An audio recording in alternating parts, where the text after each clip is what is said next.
later on. There's like a big delay. So I never actually know when it's like officially started. So I'm gonna stall a little bit. Let me get my page refreshed for the chat so I can see the chat. And we'll see if it's actually working. Okay, yeah, so I'm up and running on here. Okay, good. So good morning, everybody, or good afternoon, good evening, wherever you are. So I have had technical difficulties this morning. I'm just really hoping we don't get booted like what happened last month. We shall see what happens. And I'm already a little concerned because it said there was 5 people waiting and now it says there's only 2 people watching. So I'm a little bit worried that YouTube is giving me more issues. So hopefully people are refreshing. Hey Lisa, good morning.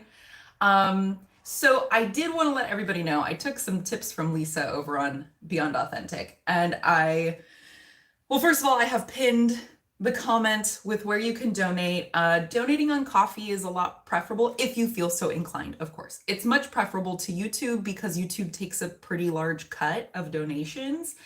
And just so Ko-fi is just a better resource. So if you feel so inclined to donate, Ko-fi is the place to do it. If you don't want to use Ko-fi, if you want to use YouTube, that is fine as well. It's just my preference. Good morning, Kirsty. Oh, hey, good morning. Good morning, Kara. Thank you. Here's the, oh, it's crooked. Here's the ring. My black diamond. So I don't have, hey, Veronica, good morning. I don't have like an official topic today like I normally do. I just kind of wanted to give you guys an update, and it was something, it's an update about the channel, but it's also a personal mental health update. It was something that I kind of debated actually going into just because, good morning, happy trees. Just because, like, I don't know, discussing mental illness is pretty important to me because I think about like, good morning, boo.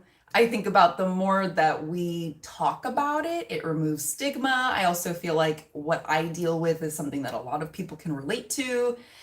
At the same time, it's like finding that balance of sharing in order to be genuine and in order to be open and honest, and not sharing too much.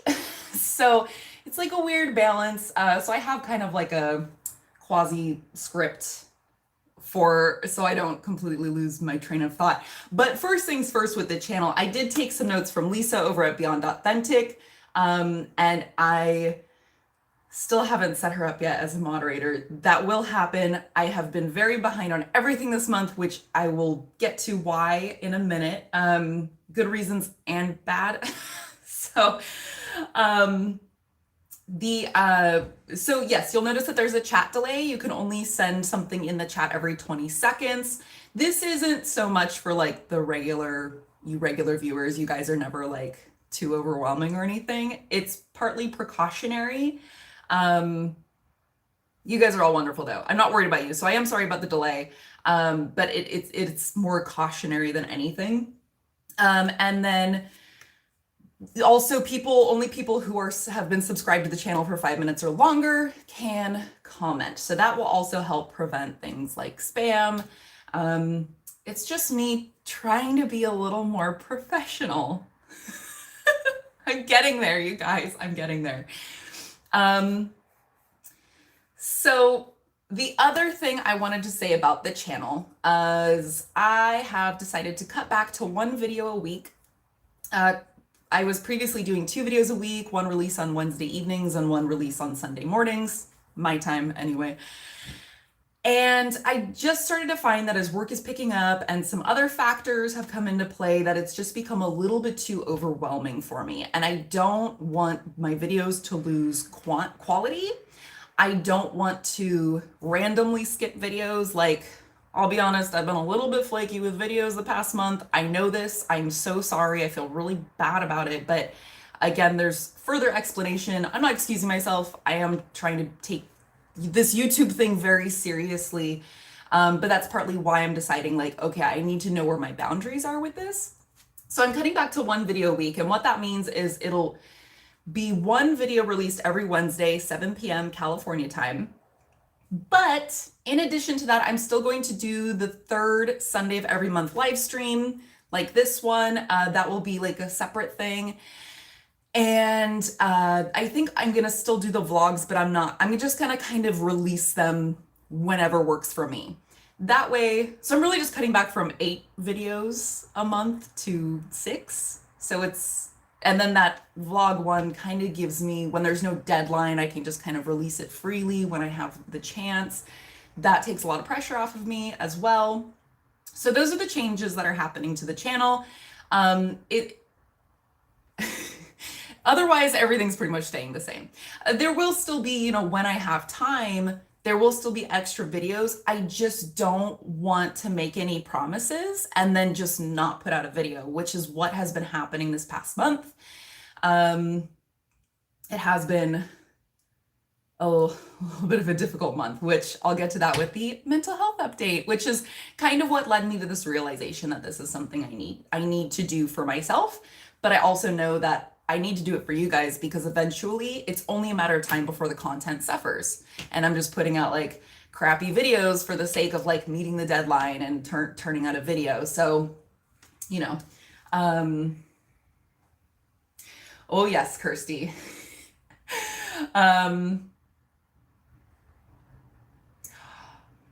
I don't know how you ever did 3 to 4 videos a week. That's intense. I mean, good for you for the amount of time that you were doing that. That is, I can't imagine doing that many.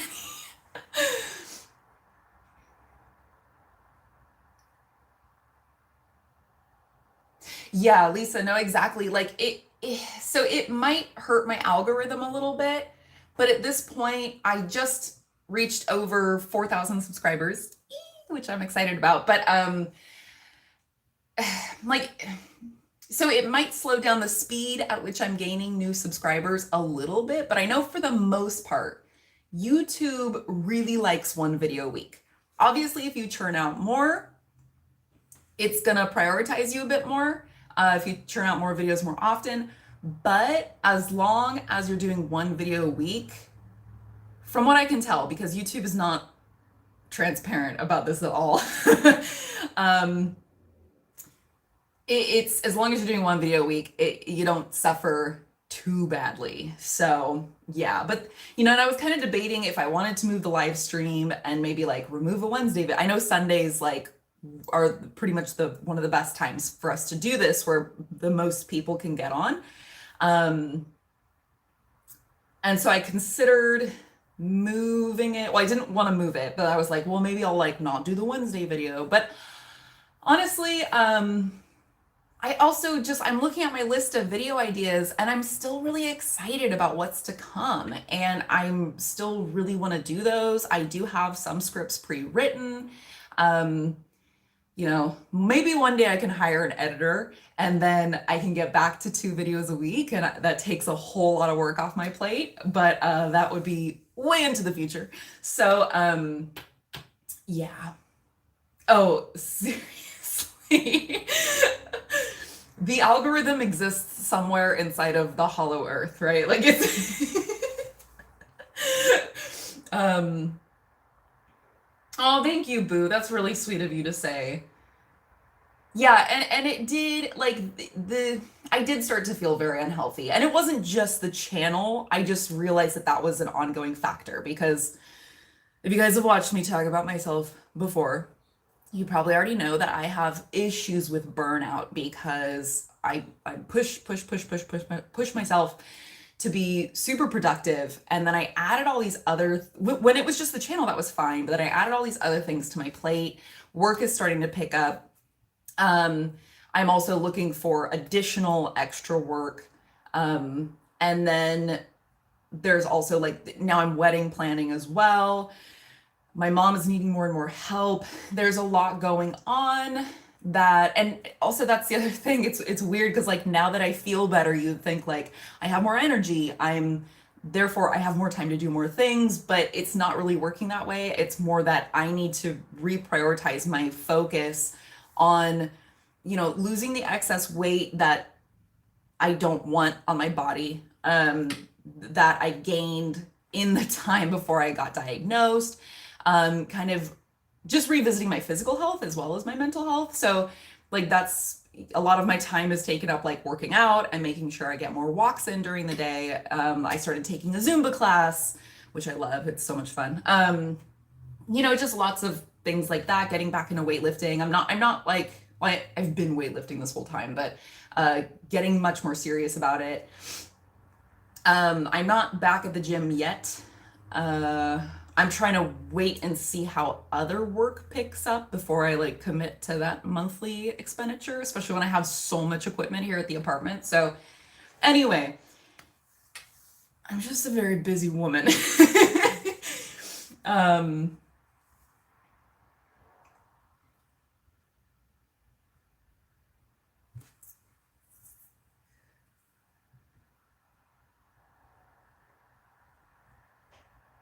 Oh, Lisa, I actually need to. So Lisa does. When I say Lisa, for those of you who don't know, I'm talking about Beyond Authentic in the chat. I absolutely recommend that you. She's got a live stream after this.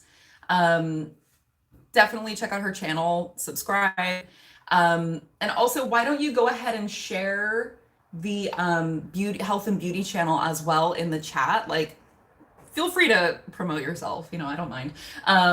That way, like, other people can find that one as well.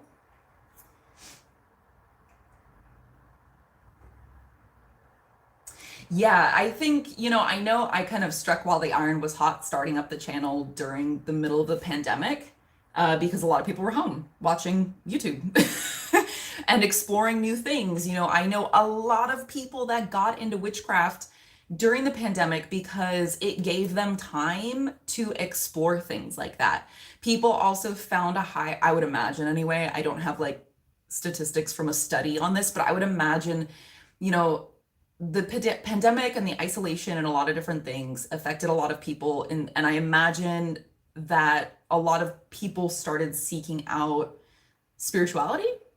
And so not only were more people on YouTube in general, but I think more people were like, the whole like witchcraft movement was kind of gaining momentum during that time because people had the time to dedicate to learning, because it is a lot of learning. But also people were exploring new options, whether that was just like in life or spirituality or just something to give them like a sense of control in what was a very, very chaotic time. I kind of feel that's what it was. So I think in general, everything's kind of slowing down anyway. I've just been happy because I've been averaging like 600 new subscribers a month, which like, I remember when I first hit 600 subscribers, like total, and I was just like, oh my God, I never expected this to happen. And so now that's just like a crazy number to me. So I am happy that it's still growing. The channel's still growing. I'm happy with that. So, okay. So yeah, everyone check out, oh, I didn't okay. I'm gonna mod you up right now. You probably won't need to actually like do anything on this stream, but oh, what happened? I've never done this before. And thank you, Kirsty, for giving me instructions because I did not know where to make someone a moderator, which is something that after my last live stream I meant to look into and I just didn't get to it.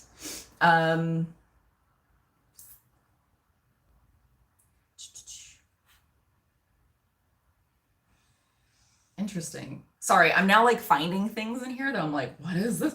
What is this hidden users thing? What is this? What is that? Okay, sorry. Get it together, Tiffany.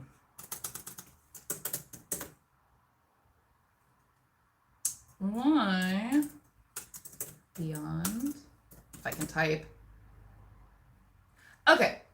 I think I will have to fiddle with this later because it's not finding you, which So I don't know what's happening there. Okay. Oh yeah, like me too. The pandemic gave me so much more time for reading.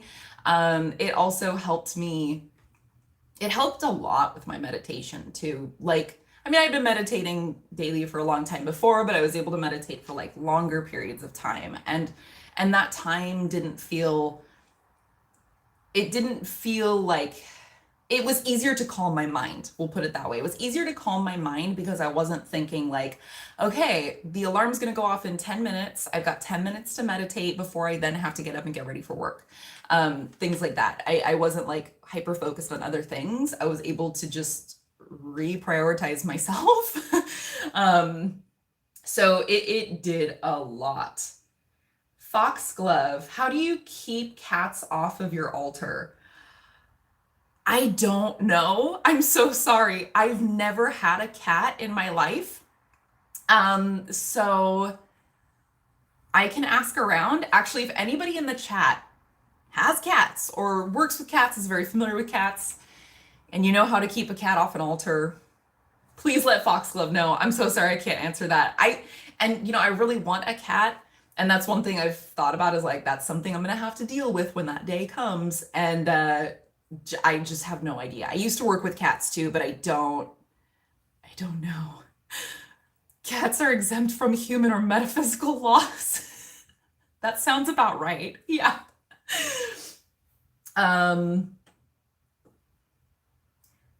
When we're on stream. Okay. So that's why I can't. Interesting. Hover your cursor over one of Lisa's comments. Oh.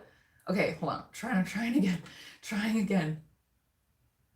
Okay, there we go. That makes sense. I was doing the three dots in the top right.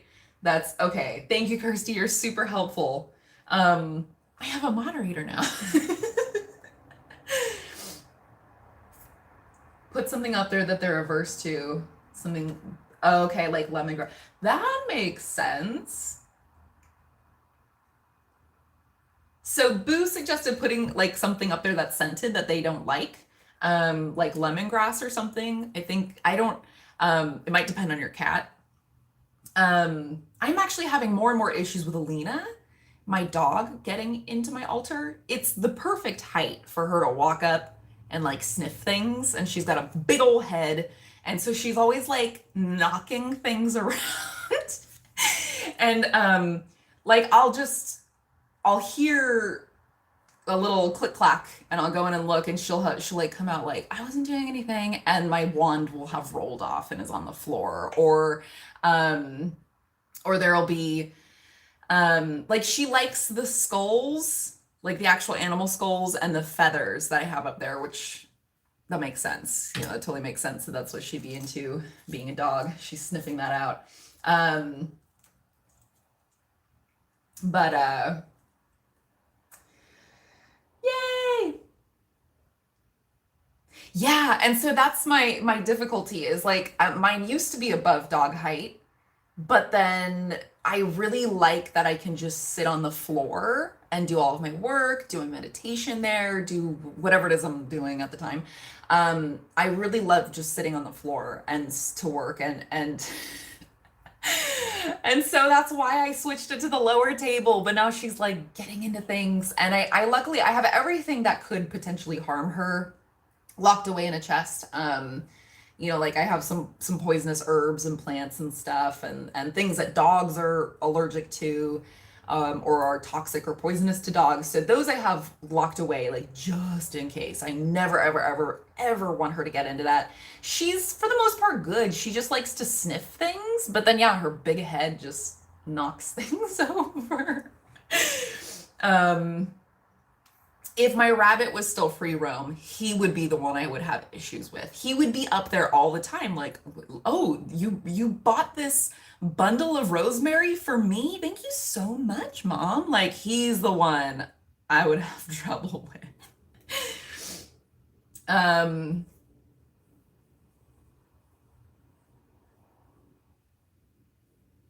Yeah, that's a really good tip about the putting things up there that cats don't like. That's a really good idea.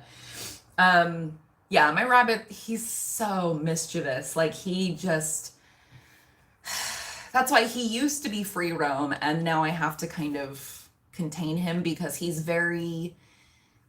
loves to explore. He's very curious. Most rabbits are very curious, but their curiosity and playfulness tends to turn into destructiveness. And it's a big part more for his safety than anything else. He used to chew up carpet, which, like, it doesn't look great. And yes, I have to like pay for that. I had, when I move out of the apartment or whatever. But I've also like heard horror stories about like my rabbit died suddenly, and then they were inspected and they found a ton of carpet fibers bound up in their stomach. And so I was just like, oh, I'm not risking that. Like that's, So his whole area is like carpeted, but the carpet's covered. He can't get to it. And then also like, he loves electrical wires. They're like his favorite chew toy, which I'm sure you can understand why that is problematic and very freaking dangerous. So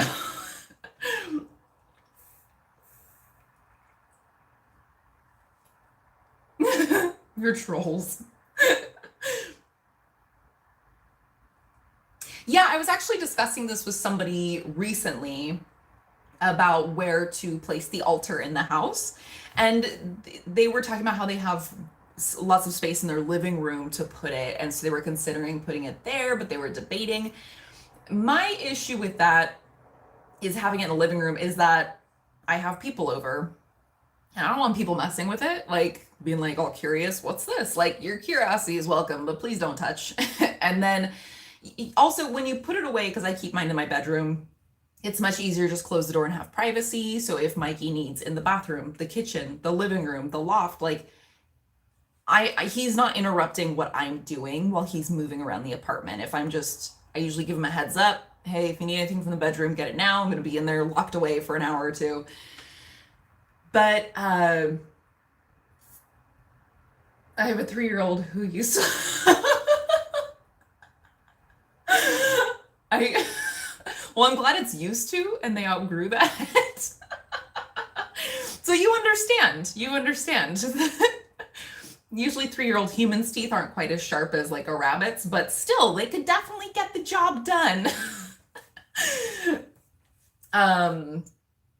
Yeah, actually, Foxglove, that's a great point about magic and pet and child safety. I think I might do a video on that. That's a really, really good point. Because I do try to mention in videos about, if you have this plant, be aware it's toxic to pets. Like in the black salt video, I talked about, I know my dog would lick that salt off the floor, so I would never sprinkle it in a threshold or in a windowsill, like at a height that she can get to because it's not an edible one.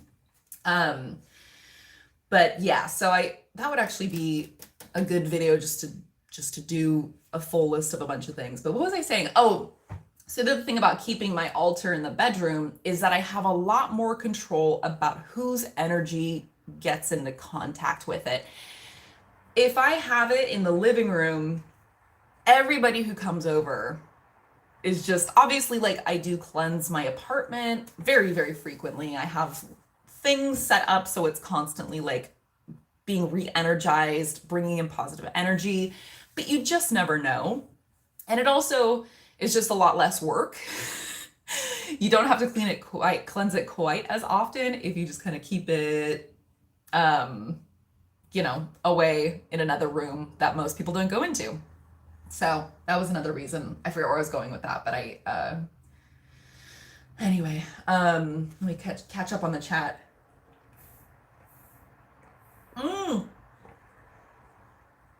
Yep, I lost so many phone chargers. There are a few.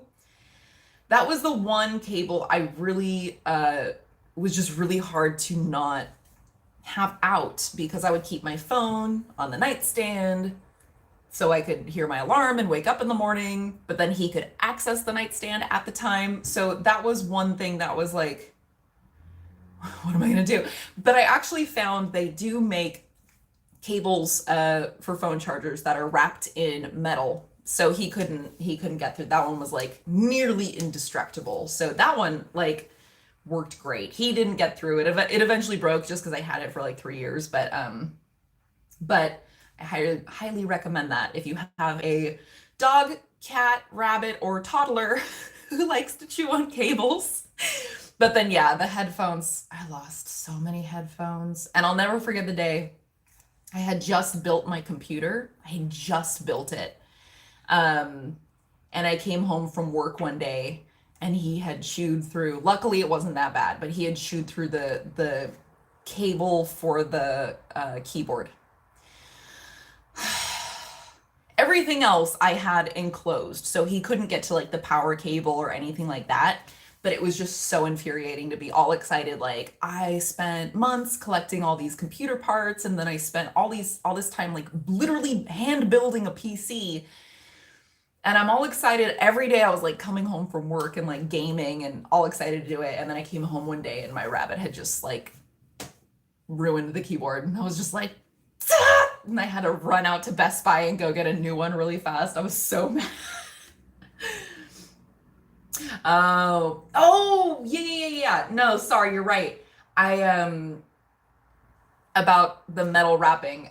You did say staffy. I should know better. Yeah, that ain't gonna stop a staffy, that's for sure. You would need a metal box for that, just a long that runs around the edges of the room and all the cables go through.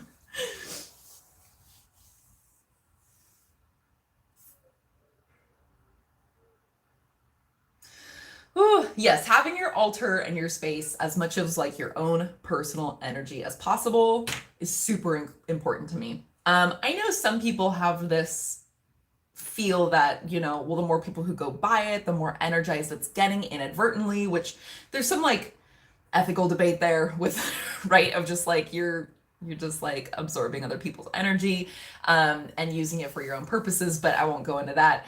But it's just that you just never know what kind of energy you're going to come into contact with, because even if it's, or your altar is going to come into contact with, because even if it's somebody you know and trust, what if they've had a bad day? What if they're coming over because they just went through a horrible breakup or they got fired or just whatever? And now that all of that is around your altar as well. It's the same as I've seen in person, and I've also seen online that sometimes people will write their sigils on a sticker and they'll tape it to like a stoplight or something, or they'll spray paint it on the ground. Don't do that. But and then they just view it as like every person who walks by this is helping to consistently charge it, which like in theory that's kind of a cool idea. Again, there's like ethical questions there, but the purpose of the sigil to suck up people's energy, or what's happening here? So yeah, so but then you also just never know like whose energy you're coming into contact with, and also like, is it coming into contact with? Then I also think about like, you don't know what's happened on that street corner. Like you're not out there like cleansing that area before you lay that sigil down. You also don't know like, what if there's like an altercation there? What if there's so many possibilities. What if a car accident happens right there and like 3 people die? What is that doing to your sigil? Like, do you even want to be touching that energy? So I think that's, I like to keep my things contained to just my personal energy as much as possible. But yeah.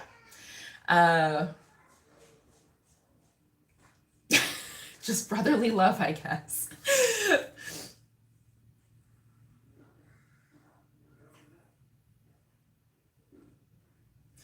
Kirsty, my dream is to have a big Victorian house. And I want one of those attics that you can walk in. That's like the ceiling is high enough you can walk in it. Like in Charmed. In Charmed, they have one. What's that one horror film? There's a few different horror films that have those.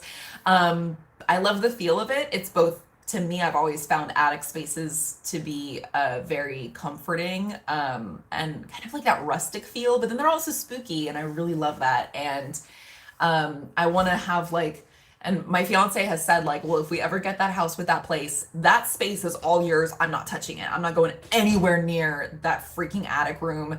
That sounds scary as hell to me. So I've already been given permission that this hypothetical attic space is all mine. So I can set up like a craft area, a writing area, and just most of it's just going to be like altar, workspace, you know, a witchcraft workspace. And someday.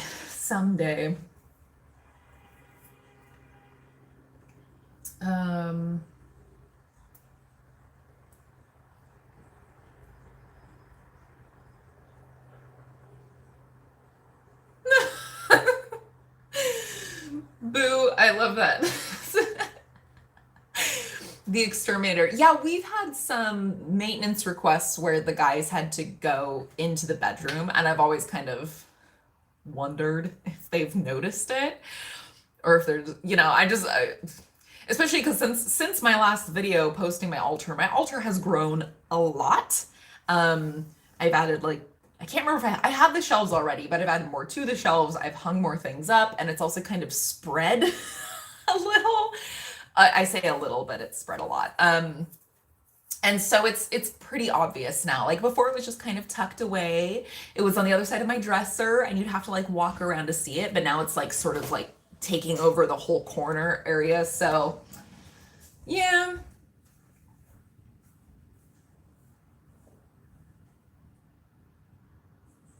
I want to see the walkthrough of the new house. I'm going to be so jealous.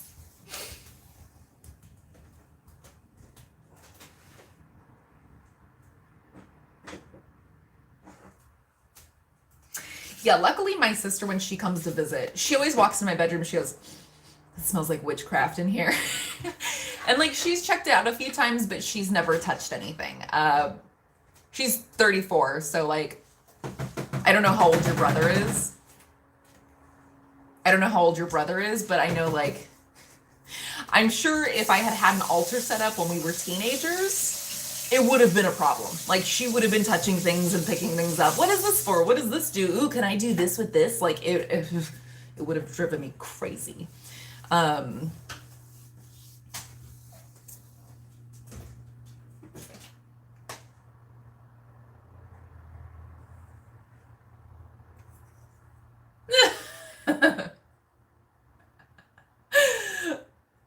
That is true. Adulty items will do that. I'm usually pretty good about stashing things away as soon as, because I have almost had like, you know, when I was still living at my parents' house and younger, sorry if this is TMI for anybody, but like almost had my mom find some stuff I had. And so as an adult, that like scarred me for life. So I'm just like, as an adult, I'm like, hide it away. So I put it away as soon as it's done being used. That's so funny. So I am totally lost track of my, I did want to talk about mental health. And so another reason why I was kind of debating whether or not to talk about this was because I didn't want it to seem like you feel bad for me or anything like that. Obviously, like I'm not looking for pity or sympathy or anything. Like it's just because again, I didn't want it to feel like an excuse. I'm sorry for the noise in the background. Mikey just woke up, so he's getting his coffee and stuff. I'm gonna let him do his thing, but let me know if you can't hear me. I don't think he's being too loud, but like just let me know if there's any issues with the audio. But what was I saying? Oh, I got very far behind on like responding to comments. I'm about a month behind on responding to emails, which I feel terrible about. I've also got Instagram messages that are waiting for me. Obviously, there were several videos I just straight up missed. And so I didn't want it to come across as like an excuse. I'm not trying to like make excuses. I'm just trying to explain reasoning and also just talk about what I've been experiencing. And I know that there's a lot of people who can relate. So that's another thing. So, sorry, I'm still reading the comments. Okay, I'm distracting myself again. Okay, let me pull up my script so I don't lose my train of thought. But yeah, like I feel really bad. Even like when people who tend to comment a lot, I like to take the time, or like when people ask questions in the comments, like I like to take the time and answer all of them, like actually type up a response. I start to feel really bad if all I'm doing is like hearting them. Like I do still take the time to read all of them, but I always like to give a thoughtful response as much as possible. To be honest, sometimes I just don't know what to say. But it's been kind of a rush of like lately of just like reading the comment, appreciating it internally, and then like clicking the heart button. And that makes me feel bad. Like, and I just feel like I don't want my relationship with you guys, with the viewers, to suffer, in addition to I don't want the channel to suffer as a whole either. So what the thing that's been going on is I did find myself in a depressive episode. I'm a quick cycling bipolar or manic depressive, or I guess manic depressive is the outdated term, but calling yourself a bipolar sounds weird. So so I'm pretty quick cycling. So for the most part, I'm on the other side of it. I'm not gonna lie, I'm not 100%. I'm having a good time with you guys right now, so I'm pretty cheery, but I'm not. I've been having a lot of trouble sleeping lately, and there's just other like symptoms like that. So but I'm mostly on the other side of it. Don't get me wrong. And so what happened? Sorry, I'm looking at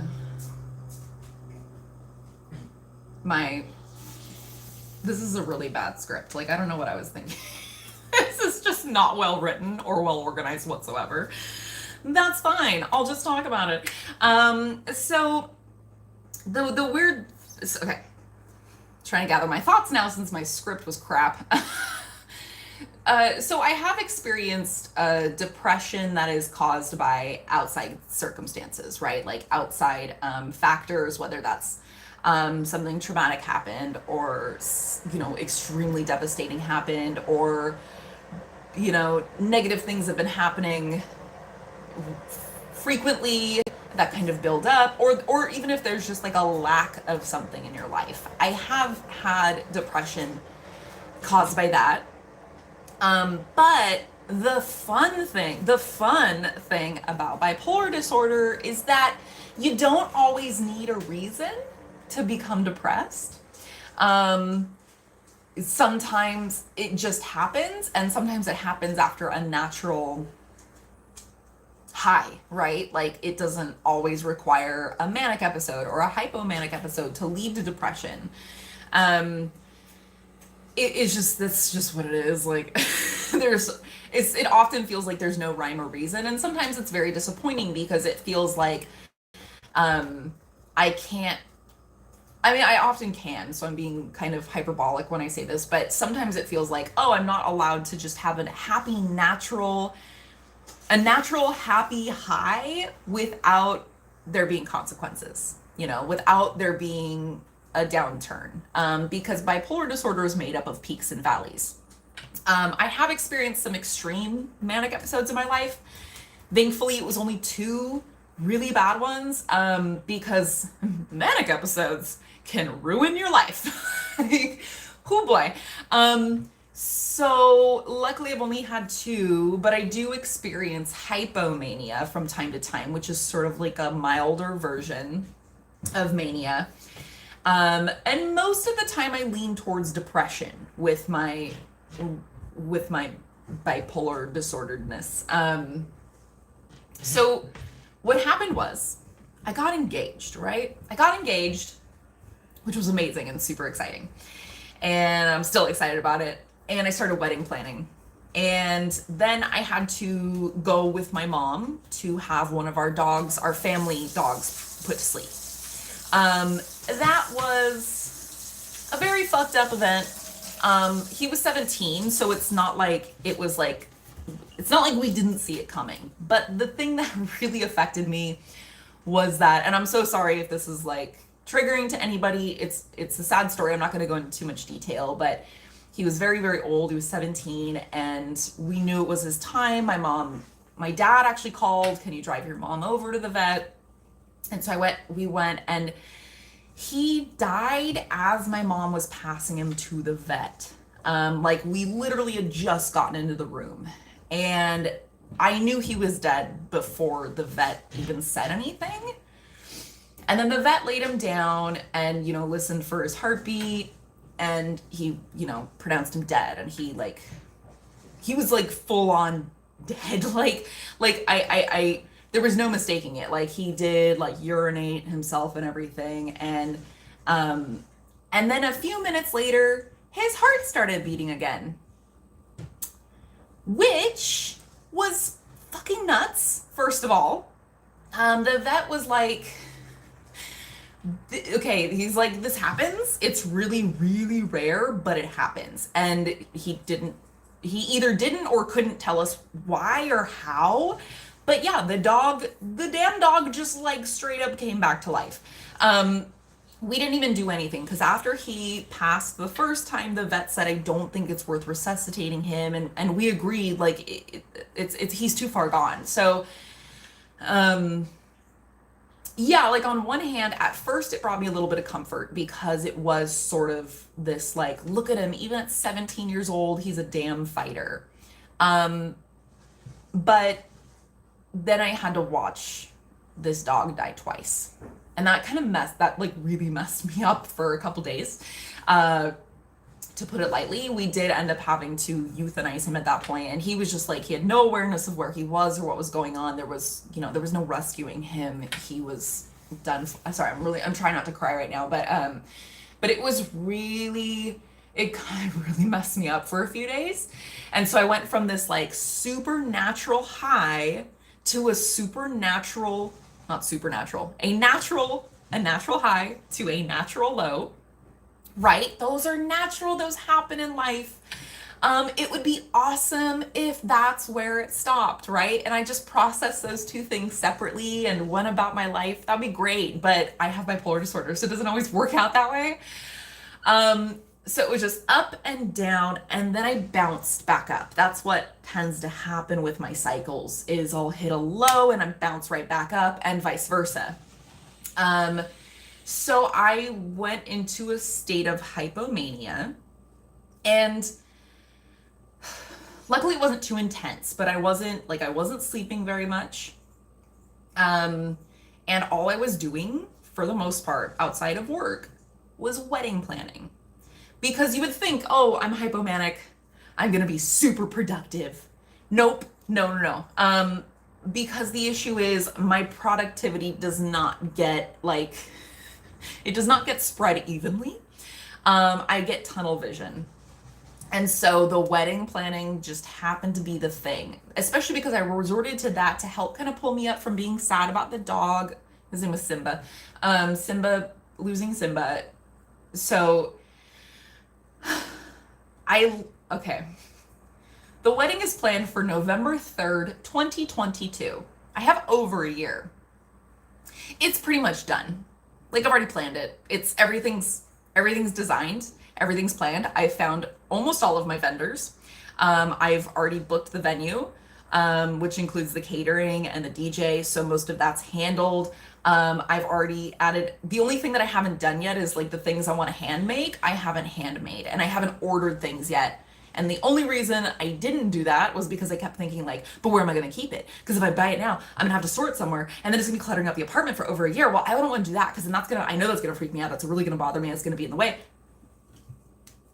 So I sort of ran myself over a cliff, because that's just where my hyper awareness was focused at the time. So I just went a little nuts with wedding planning, and don't get me wrong, every minute of it was fun, but that's how hypomania tends to be. Hypomania is very fun. It's an unhealthy type of fun, but it's fun. And you think like Mikey kept telling me, he's like, you have plenty of time. You don't need to spend all your time doing this. You don't need to be staying up late and then waking up super early to work on this. Like, you have over a year. You're good. You're good. Like, and I still was just like, but I'm having fun. I'm enjoying it. It's fine. It's fine. It's fine. I forgot where I was going with that. But so that's what happened. Hypomanic episode. But eventually, like I said, you go down, you got to bounce back up. You bounce up, you got to fall back down. So that's what happened. I sort of plummeted into a depressive episode with, like, obviously Simba, like, that made me sad, but it wasn't like depressing, right? I mean, it was depressing to watch it, but it wasn't like depressing. Like, it wasn't like a catalyst for depression typically, like, say the loss of my friend, when my friend passed away several years ago, like, that sunk me into a depression, but that makes sense. The dog, yes, it made me very sad and I loved him very much. But like, and I understand it making me sad, but I also saw it coming. Like, it had been a long time coming. He was very old with a lot of health issues. Anyway, it just, my point is, so it sank me into depression that just kind of wrecked me for a little bit. And the most frustrating thing to me about that is there's nothing for me to focus on. If I have a depression that's caused by something or caused by a lack of something, particularly a lack of something, it gives me something constructive to do. Because if I can identify the problem, it gives me something to blame, first of all. And it also gives me something to, okay, how do I tackle this problem? How do I tackle it? Like, and I write a list of all the things in my life that are bugging me or that I don't have. Okay, how do I get them? How do I eliminate this thing? It gives me something to do and gives me something to focus on in a positive manner. So it pulls me out of the constant cycle of runaway train negative thoughts, right? So that it's very frustrating when you don't have that. And so I didn't. So I kind of just got stuck for a little while. And that's where things just, I kind of got very lackadaisical about a lot. So that's that story. Oh my gosh, sorry. I talked about that way longer than I ever intended to. And some people checked out of the live stream and I totally don't blame them. But that's just where I was at. And then of course I also got sick. Which I got tested and it wasn't COVID, but because I had to wait for the test and wait for the test results, I haven't left the house. I have not left the house and I'm going a little stir crazy. So, I'm feeling much better today. I still have a bit of, symptoms going on, but, for the most part I'm doing better. So I'm getting the hell out of the house today. But yeah, no, I just felt the need to share where I was at because I do want mental health to be part of the discussion on this channel. It doesn't have to be predominant. Obviously, this is predominantly like paganism and witchcraft and things like that. But I do want it to be part of the discussion because I know how much paganism and witchcraft have helped me. I know how much mental health issues affect other people in and out of the community. And I think it's important to talk about it. I think it's when you have a platform, it's very important to talk about things like that because the more you talk about it, the more you remove the stigma. And it also helps people realize, like, I'm not alone. Whether you're bipolar or not, if you've ever had a manic episode or if you've ever had a depressive episode, like, you may have related to that story. And I yearn for that connection with other people, but I yearn to be understood as well. But I also know, especially before mental health was talked about a lot, like it's still not talked about enough in my opinion, but it is talked about a lot more. And before that time, especially when I was first diagnosed when I was 14, I just felt so alone because I couldn't find anything or anyone to relate to, and I couldn't find like, who else has this, who else is dealing with this, who else has these struggles, and it made me feel so lonely. And when you try to talk to other teenagers about your feelings, they're not the most sensitive folk. um, for the most part, not entirely, of course, but sometimes I would try to talk to my friends about what was going on, and I would kind of get this like, oh, awkward, like, especially because when I was a teenager, I was hospitalized for a while, and heavily medicated, and it made people uncomfortable to talk about, especially teenagers who probably had never really been exposed to mental health issues or mental health awareness, not just like with people with mental health, but also like talking about it, discussing it. It wasn't, the only time you really saw it in media was if like, something like antisocial personality disorder or NPD, but the extreme ones, and even those were very often not portrayed accurately. If you saw depression in a movie or on TV, it was usually suicide was involved. Like, there was very little actual, like, real representation of mental health. There was nothing for anxiety, for the most part, like nothing for anxiety, and that was another thing I was struggling with. So that's why it's very important for me to talk about this. And if it's not your jam, that's fine. I totally understand. You are probably here for witchcraft. So if mental health is not your thing that you feel like listening to, I'm not offended. And you can just like not watch those. But those videos, or, sorry if you've come for witchcraft today and I went on and on and on about this. But anyway. Okay, I'm very far behind in the chat because I ran off on a tangent. So let me get caught up with that, and then I think we're gonna move on to our bone reading. Ooh. Thank you, Boo. I did see your comment earlier. I knew if I responded to it, sorry, I'm dripping water all over myself. I knew if I responded to it right then, I would completely lose my train of thought. So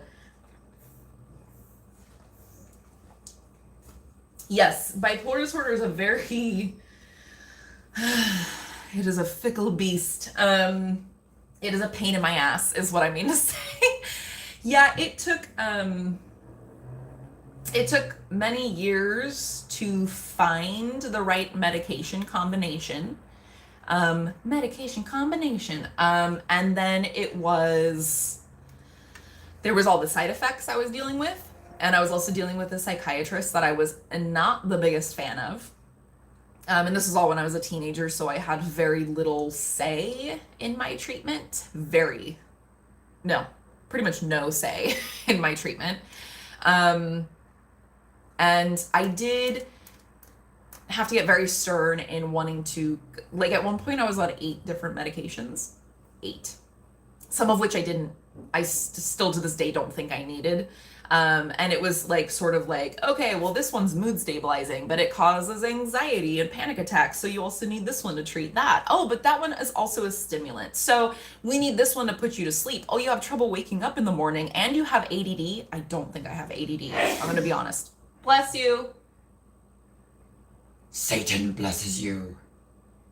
I think his headphones are on. He can't hear me. I don't know. It was Mikey sneezed. So that's in the loft. That's I don't know if you guys heard that or if it just anyway, just a lot of his choices, and I'm not going to get into that whole history, but I was not a fan of that doctor for many reasons. And I eventually did convince him to help me draw back on some of these medications that I didn't want to be on. And I had been pretty stable at that time for a while. And then in my early 20s, I was down to just one medication. It was a mood stabilizer. And then I went into a manic episode, and I decided I didn't need those anymore.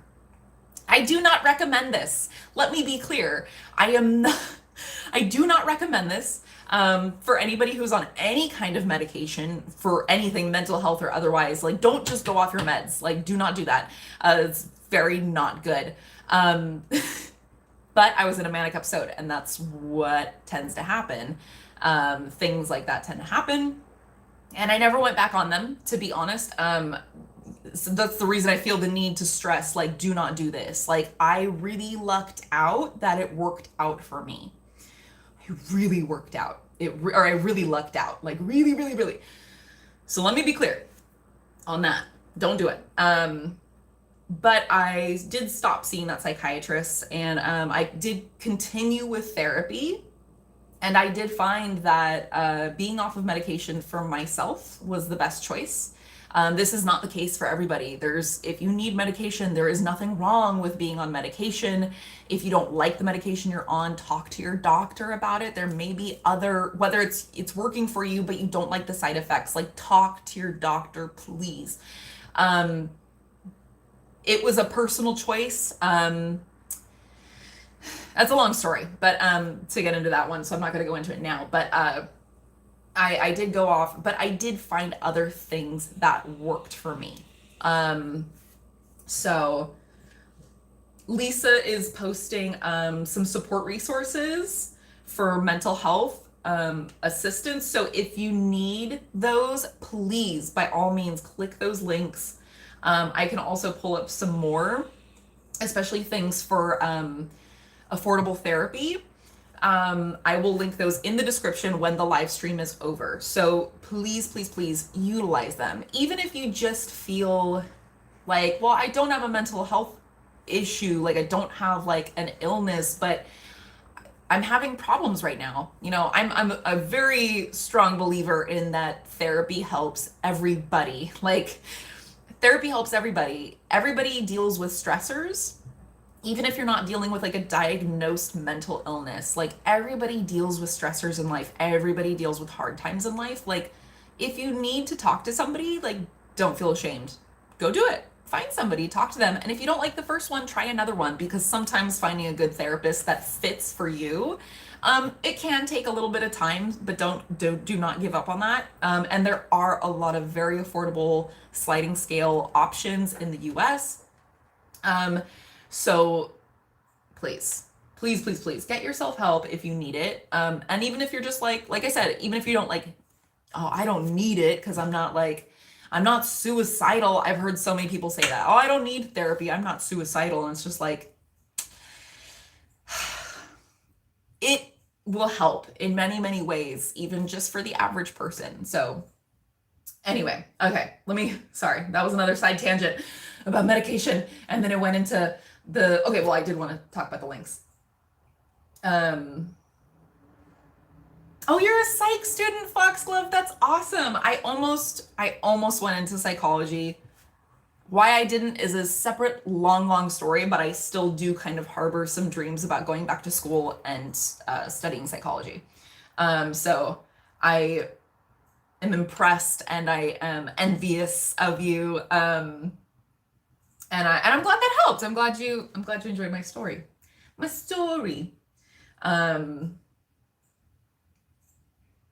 Portia. Yeah, that's also part of the thing. Like, I don't mean to make you guys my therapists at all. I have a therapist, so I don't, but I do feel it's also good for me to talk about as well. Like I've talked about before, like my vlogs. My vlogs are very therapeutic for me because journaling is one thing, but sometimes talking about the events of the past month aloud, good and bad, helps me come to certain realizations. And sometimes there's things that like I don't discuss that are in the vlogs that I don't discuss with my therapist. And there are certain things in the vlogs that I say, but then I edit it out because I'm like, whoa, that's way too personal. But they're very, very helpful for me. Like I know for me, speaking aloud is for me, it's more beneficial than journaling. I do journal, but for me personally, speaking aloud is more beneficial. So I also appreciate you guys taking the time to listen to me talk about it. How do you view shadow work and mental health? So I think shadow work is very, very important. It can be difficult. I have a whole video on shadow work actually. That was one of my earlier videos. But you can find that, I think, in the mental health playlist. I think I'll have to double check that, but I'll link to it in the description box below after the live stream. But shadow work has helped me so much. It can be difficult to begin, for sure. Definitely read up on Jung and what he has to say about shadow work, and I do list some exercises and things that you can do in that video. But there's plenty more out there. And if you struggle with it, like, again, you can work on this with your therapist. You don't have to do it alone, whether because it's difficult for you or it's traumatic for you. Either way, like you don't have to do it alone. And there's lots of different ways so I love shadow work. It has been tremendously helpful for me. I kind of started off with like when I realized like, oh, shadow work is a very big topic in this community. I was kind of like taken aback, and I was like, wow, I've already got like a head start in there, because I know a lot of people don't really start shadow work until further into their practice or until they begin their practice. But I have been doing shadow work for years and years and years with therapists. So it is very, very helpful. And I do feel like it lends a lot to my mental health and keeping me balanced. Oh, you're so sweet. Lisa's on top of it. Damn, I really did need a moderator. Lisa, would you also post, I think it's Open Path Collective. I think it's .org. I think it's .org. But anyway, this is a very helpful, I know it's within the US, it's a very helpful website. I've used multiple times to find therapists at times where I didn't have health insurance to get therapists. I do not know if it works outside of the US. It is for sure a US-based organization, but I don't know about other countries. I'm so sorry about that. But it's one that I have found very helpful. You pay 1 year, or you pay one membership fee, and that's it for access to the website. And the good thing is you do not have to, it like lasts for the rest of your life, and you do not have to pay it. So you can browse the website and all of their counselors and therapists first before you pay it. So you just need to pay it in order to contact somebody. I think it's something like $50. At least I think that's what it was when I paid it. And then it gets you in touch with very, very affordable rates for family counseling, couples counseling, solo counseling, and adolescent counseling. So it's a very great organization, and I like them. So I thought that was one really good resource that I thought of off the top of my head. I know there's more out there, but that's one that was like top of my head. Okay.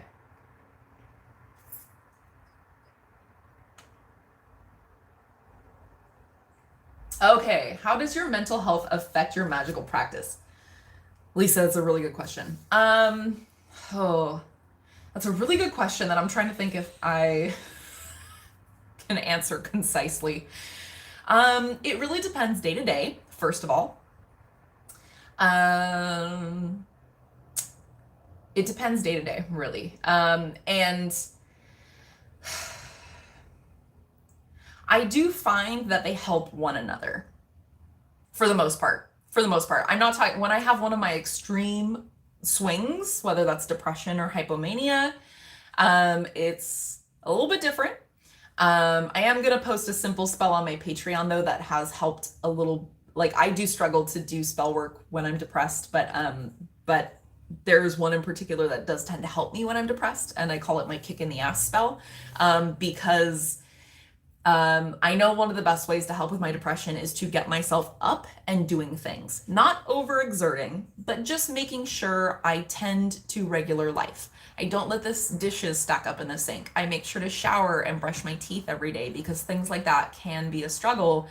Making sure Lena gets walked enough, and just basic things. Or if I know that there's something that will help me, but I'm just struggling to get myself to get up and do it, this spell I know helps me. That's why I call it my kick in the ass spell. It gives me a little kick in the ass to get me moving, to do these things that will return me to balance, will stabilize me. So, but anyway, that doesn't answer your question. That's going to be posted on my Patreon.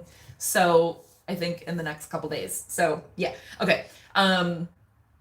So I do think that I don't want to say like having bipolar. Okay.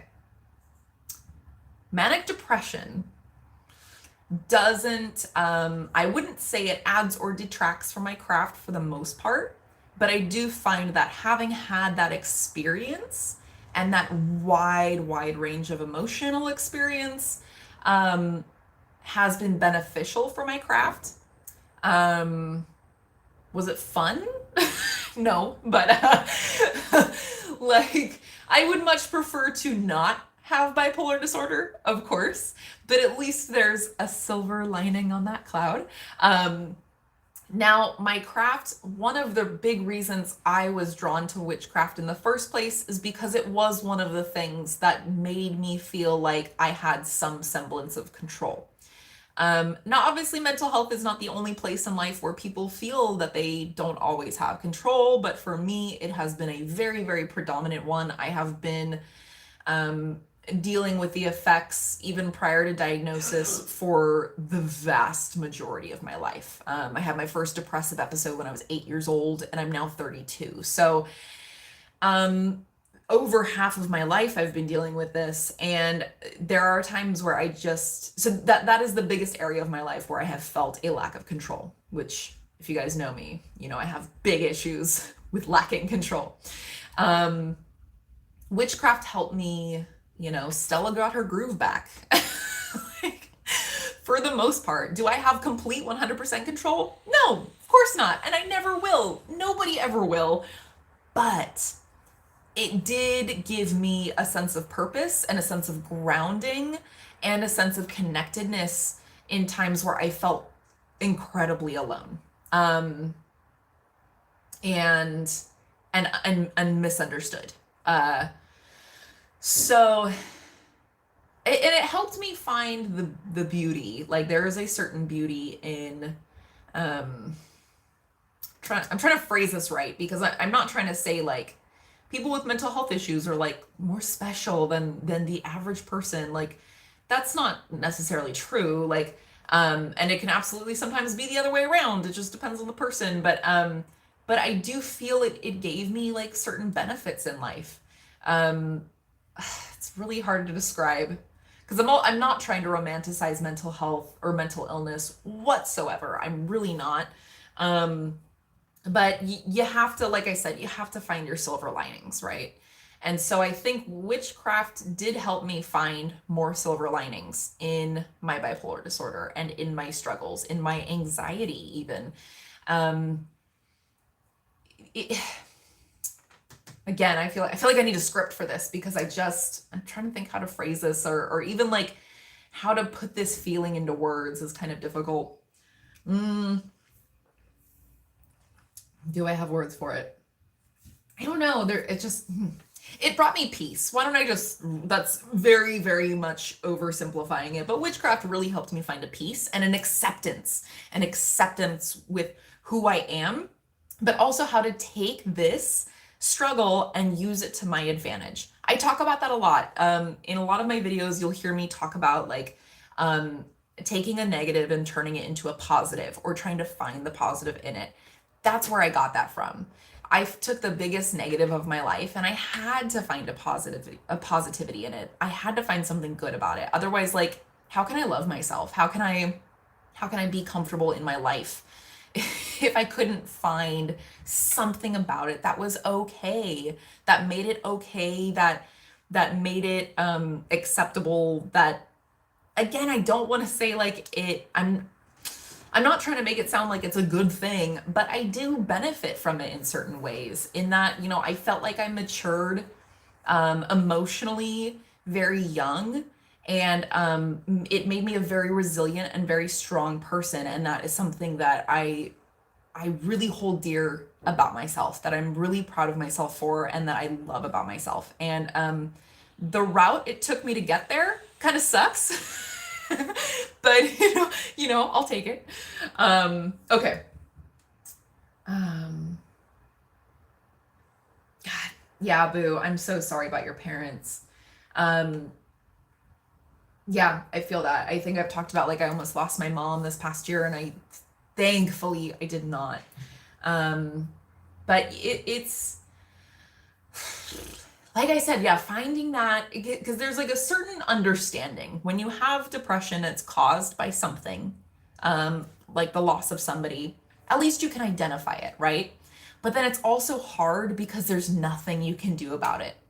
I mean, obviously you can go to therapy, you can seek out help, but there's no like, well, I'm depressed because I'm not making enough money and I can't afford my bills and I'm, okay, well, how do I fix this? Like sometimes it's a problem you can tackle, but when you lose somebody, um, you just have to time is the only thing that helps with that. I mean, again, obviously you can seek out therapy and it will help, but for the most part, the only cure for that sort of heartache is just time. Grief is a very, very powerful emotion. And there is no battling through it. There is no, I wouldn't even say we totally overcome these losses. It's just something you learn to live with, and it settles down. But if anybody, hi Lena, if any of you have ever lost somebody that you greatly cared about, you find, like, even right now I'm thinking about my friend Charisse and I'm like feeling on the verge of tears, and part of that is because I'm still a little bit emotional. But it happened 6 going on 7 years ago, and I still, like, there are times where like just something reminds me of her and I just cry, and I'm okay with that. I'm totally okay with that now. It's just a different type of grief. When you look at like emotional alchemy, grief is one of the most interesting ones in my opinion, because you really can't shift it into anything else, in my experience anyway. You just shift it into a different form of grieving. But I always tell myself, like, not to like sound like toxically positive, but like, because this is not something you can do until later on. It's really hard to feel this way right after the loss. But the beautiful thing about grief is, like, you don't grieve unless you've really loved, right? Like, sorry, I'm getting a little choked up. You just don't, like, you don't feel that pain unless it was, you had a really, really good relationship with that person. So, I mean, grief can be complex when it comes to complex relationships, but I know, like, that's one thing that still to this day really comforts me with the loss of, sorry. This is a friend who should have been here to help me plan my wedding, and she's not. So that's another thing I kind of left out, that's been hitting me pretty hard recently too. Anyway, where the hell was I going with this? Grief. I don't remember. I'm gonna move on. I'm making myself cry and shit. Like, whew, okay. Boo, I'm really sorry for your loss. Let me leave it at that. Like, okay, support resources. Kara, yeah, exactly. So Kara said, it's different for everyone, but my craft has become so interwoven with taking care of my mental health. Yes. Like, God, like, between shadow work, finding that peace, finding that control, but it's also like, I love that so much of witchcraft is dedicated to self-love and self-improvement. I really love that about it. That's another thing I want to, like, add to what I was saying earlier.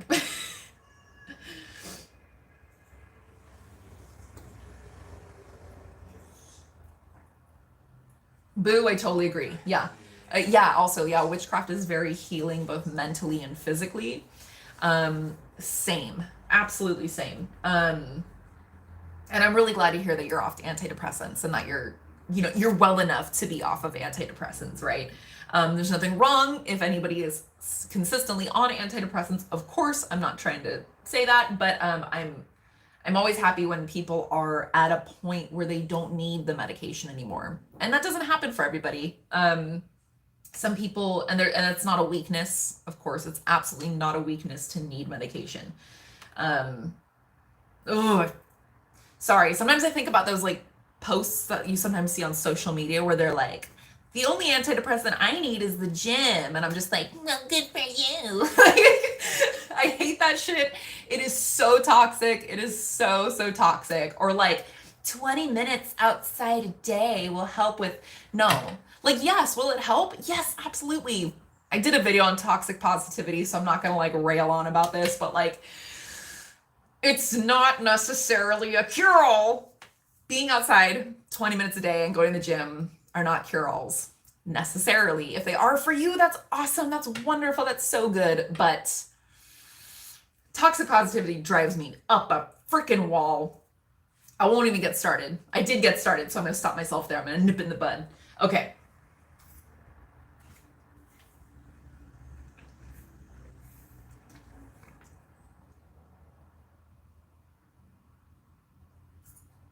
Yeah, Kirsty, exactly. Like, it can take a while, and sometimes it can get to find the right therapist that is the right fit for you personally. And sometimes that can get very frustrating to the point where you just want to like throw your hands up and say, screw it. This is stressing me out to a point that I'm now feeling worse. But like, trust me, like, even if it takes you a while to find somebody who's a good fit for you, it's absolutely worth that time investment in the end. It's absolutely worth it. There's Lisa on top of it with the Open Path Collective and the shadow work video. Our Lady of the Links. That's adorable, and it's very true.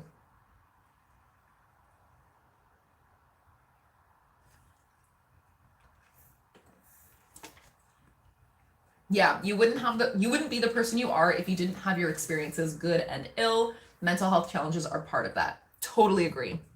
100% agree. And that's part of why I would never change it. I mean, I say that now. Sometimes I feel like I would change it if I could, but you know, for the most part, I do feel like this shaped me into who I am today, and it continues to shape me into the person that I'm growing into, and I like who I am, so it's fine.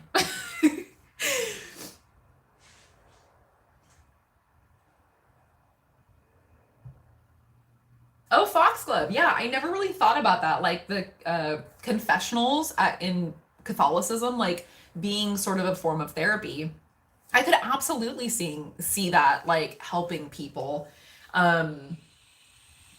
if they're of the Catholic persuasion. I've actually never done confessions, so I can't really weigh in on my opinion, but that makes sense. That makes sense to me.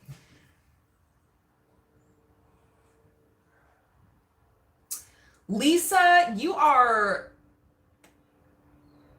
the best. Lisa's over here promoting, asking people to subscribe, posting the Patreon link, posting adorable emojis. Y'all, we do need a big witchy group hug.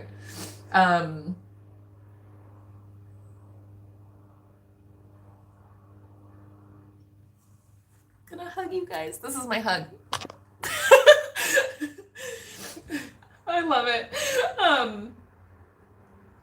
Coven cuddles. That's adorable. I love it. Yeah, my friend Charisse, I think my sister is putting together a charm that her picture will be in, that'll go on my bouquet. And so oh my God, I'm so emotional. Like, I'm still like, I gotta stop talking about it because I keep getting choked up and I'm gonna turn into like a blubbering mess and I won't be able to handle it. With all that said, we're gonna go ahead and wrap this up, especially because I do know that our lovely Lisa has to leave soon because she does have her own live stream commencing after this, I believe in about 40 minutes. Correct me if I'm wrong. So tune in for that afterward. I know that there's a way that I can actually like funnel people over to your live stream after. I don't know if I'm able to do it now or if I have to set it up in advance. I will figure that out because I think that would be really cool. But I don't know if yours already needs to be running by the time I end mine. So we'll look into it. We'll figure it out. Confession is awkward.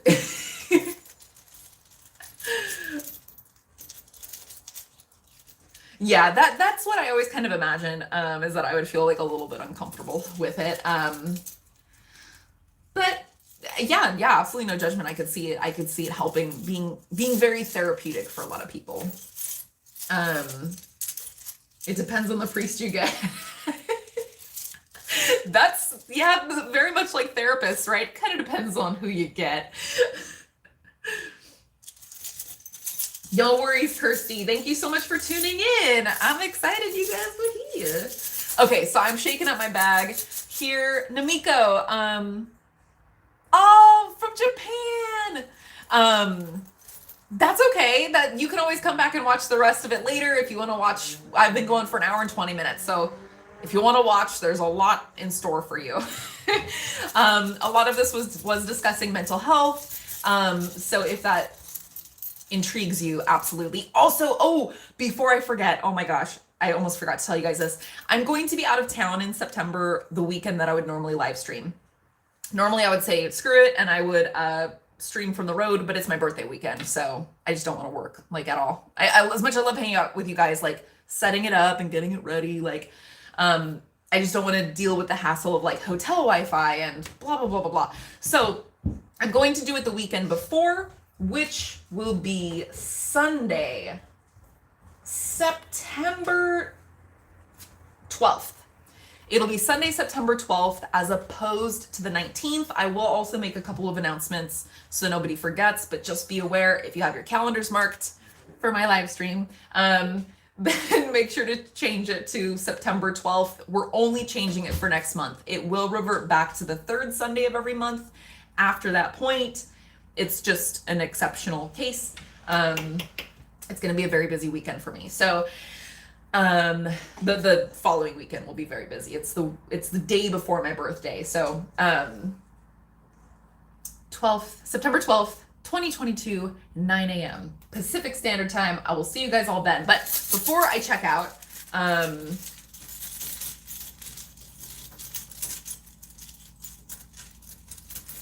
yes, so Lisa over at Beyond Authentic, if you're just tuning in and you don't know who I'm talking about when I say Lisa, Beyond Authentic is the moderator here.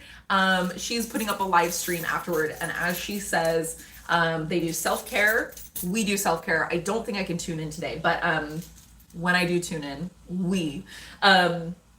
so Lisa and her audience does self-care for a half an hour, and then for a half hour to 40 minutes, and just chit-chatting. She's very funny, and she's also very responsive to chat. So it's a good time all around. And then free tarot readings after that. So if you're interested in tarot readings, absolutely tune in. It's always a good time over there.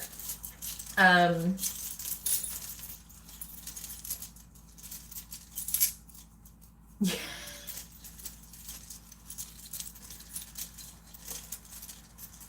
Oh, I'm very curious too, Boo, if 3 rosaries is a lot, or is that like, just do 3 rosaries and get out? Like, is it like that? Or, because I'm not at all familiar with Catholicism, so I'm very curious.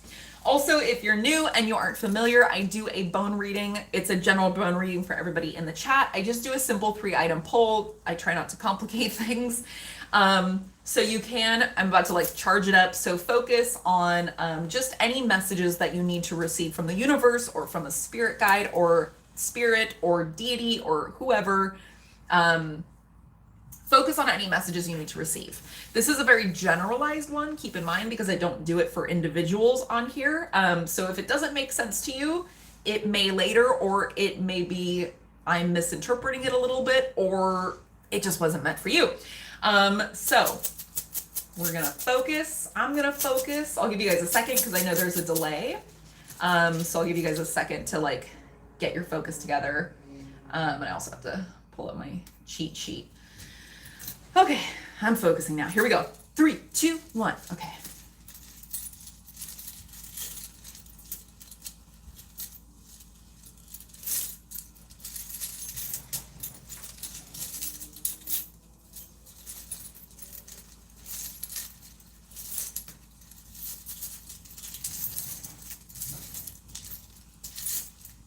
Okay.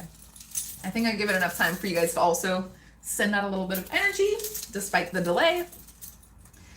All right. Oh, that popped right out. Oh, you, man. Sorry. I'll show you guys in a second. One item just like threw itself at me basically. So that one's definitely. Okay. We've got our 3 items.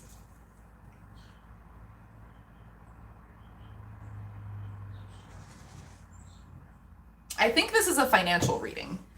It could be, but I have a little tricky one that isn't always about finances. or money, even though that's what it's in there to stand in for. But I've kind of gotten the sense that okay, we'll get to it. The first one is the green aventurine. Originally, I put this in with the intention of it standing for wealth, specifically financial wealth, so money, standing for money, money issues, gaining money, losing money, debt. But I have found that this actually has sort of become more symbolic, like Fehu, from the runes, the Elder Futhark runes. It's not just like, yes, it can be about actual money. Yes, absolutely. But it can also stand for other forms of wealth, both like financial. So like it could be like a diamond ring, for instance, or anything that you could liquidate, basically, right? Or your career, or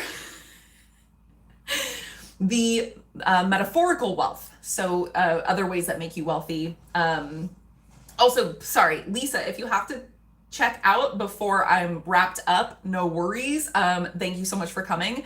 And thank you for your work. I really, really appreciate you coming in and moderating. Like, you're amazing. So if you have to check out, I just wanted to say bye really fast. Okay, good. I'm just making sure.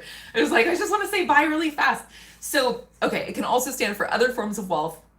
So areas of life where you are abundant. So it's not necessarily like actual physical, like money for spending, but also for like, if you have a lot of,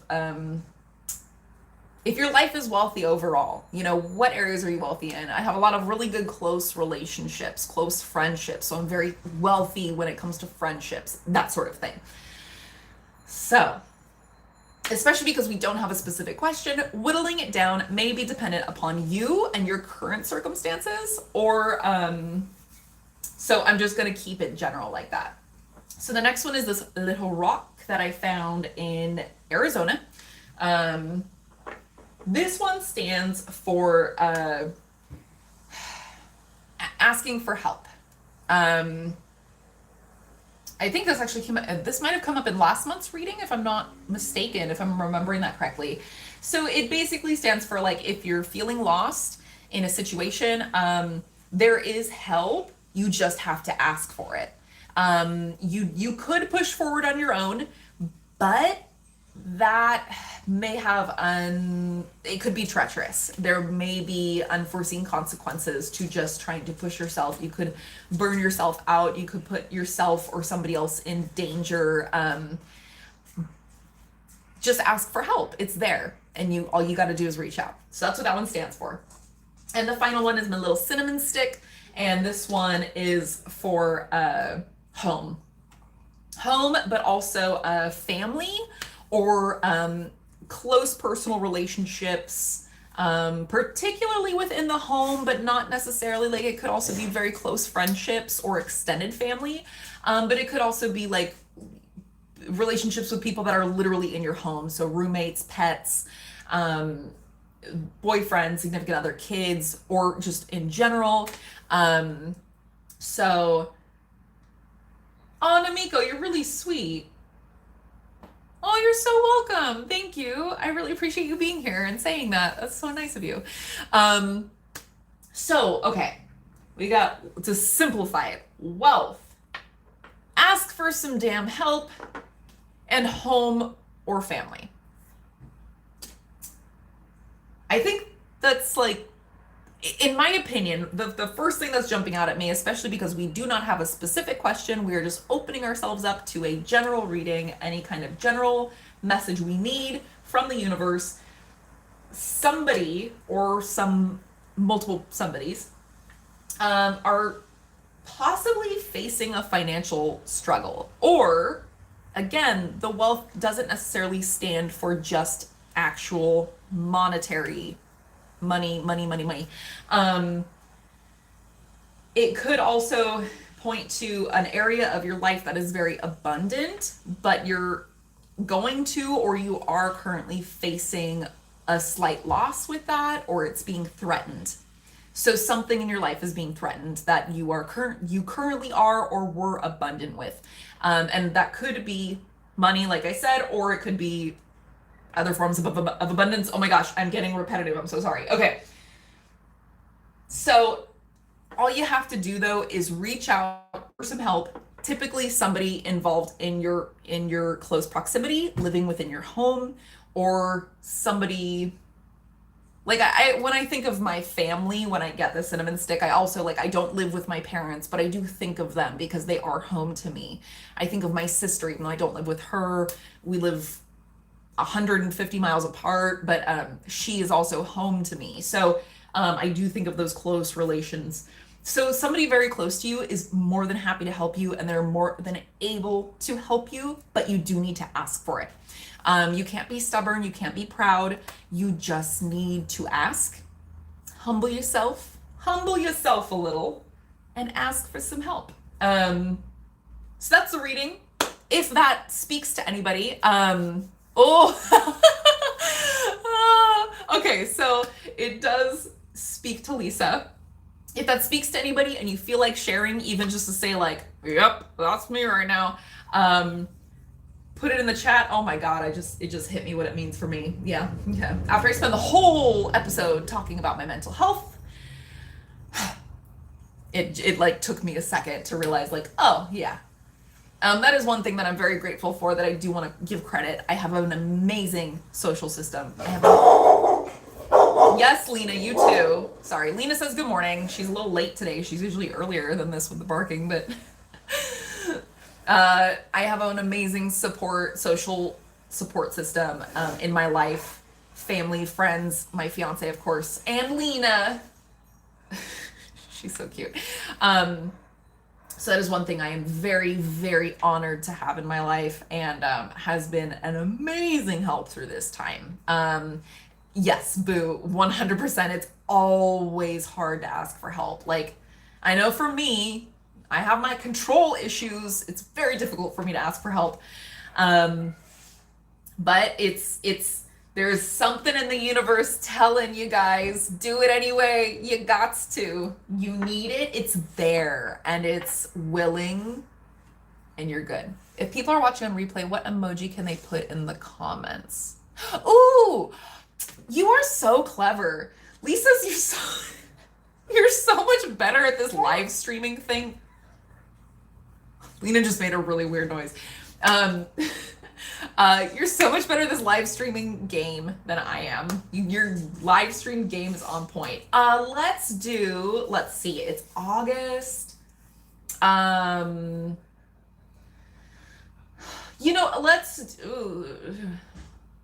there any good emojis for balance or mental health? I'm trying to think.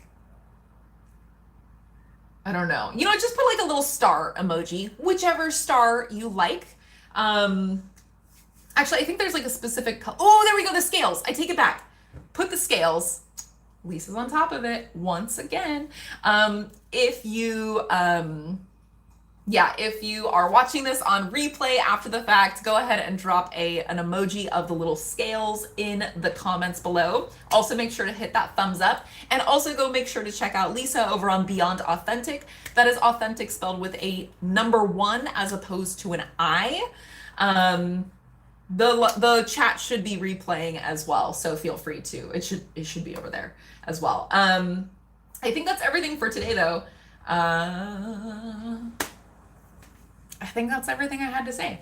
Hopefully that reading was valuable for somebody. Go ask for help.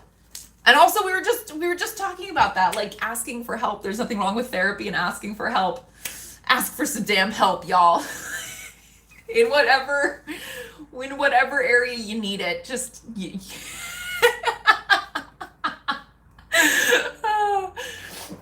That's so funny. Anyway, I love you all so much. Once again, thank you so much for tuning in. Do not forget, next month's live stream is going to be on the 2nd Sunday of the month as opposed to the 3rd, but it will return to our regularly scheduled program after that point. I keep wanting to say Kirsty, thank you so much for tuning in, and it was lovely to meet you back on here. we will definitely all talk more. I'm probably going to be able to tune in for the first couple minutes of Lisa's live stream. So I'm going to pop over there and hopefully I will see you all over there in the chat. Other than that, I think that's everything. Now we're going to do that awkward thing where I have to take forever to close out the thing. So I love you all. Stay magical. I'll talk to you soon. Close. Oh gosh.